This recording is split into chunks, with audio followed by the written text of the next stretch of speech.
Pakistan blames India again for Baloch terror attacks అట. ఎవడీడు ఈ పాకిస్తాన్ వాడు బలోచ్ టెర్రర్ అటాక్స్కి ఇండియాని బ్లేమ్ చేసింది. ఇప్పుడు ఇక్కడ విషయం ఏంటంటే, we know nothing about this Baloch and other things. ఇప్పుడు పాకిస్తాన్ ఇక్కడ ఉందండి. ఈ పాకిస్తాన్ దగ్గర బలూచ్ అని ఒక ఏరియా ఉందండి. ఆ ఏరియా వాళ్ళు ఏం చేస్తున్నారో, వాళ్ళు ఎందుకు అడుగుతున్నారో మనకి తెలీదు.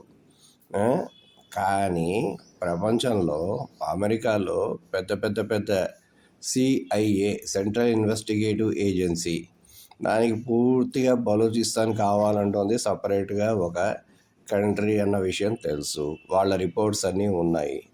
అలానే ఈ నేవల్ బేసులు ఉంటాయండి. ఈ నేవల్ బేసులు వాళ్ళందరికీ తెలుసు. కెనడాకి తెలుసు. దాని తర్వాత వేరే కంట్రీస్ ఉన్నాయండి, యూరోపియన్ కంట్రీస్, వాళ్ళందరికీ తెలుసు. దాని తర్వాత ఇండియాలో కొన్ని యూనివర్సిటీస్ ఉన్నాయి. ఆ యూనివర్సిటీస్లో వాళ్ళందరికీ తెలుసు.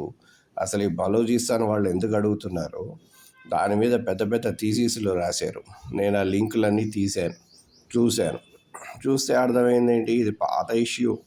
పాకిస్తాన్ వచ్చినప్పటికంటే ముందు నుంచే బలూచిస్తాన్ సపరేట్గా కావాలి అని వాళ్ళు అడుగుతున్నారు. దాని మీద వాళ్ళు చాలా గట్టిగా పోరాటం చేస్తున్నారు. దాన్ని పట్టుకొని వాడు మాట్లాడకుండా Pakistan blames India again for Baloch terror attacks అంటే ఎలా? బుర్ర ఉందా, బొద్దుందా, జ్ఞానం ఉందా, అందులో గుజ్జు ఉందా? అది విషయం. ఈ లింక్స్ అన్నీ ఆల్రెడీ తీసాను, ఫేస్బుక్లో పెట్టాను. అది విషయం. నేను చదువుతున్నాను, మీరు కూడా చదవండి.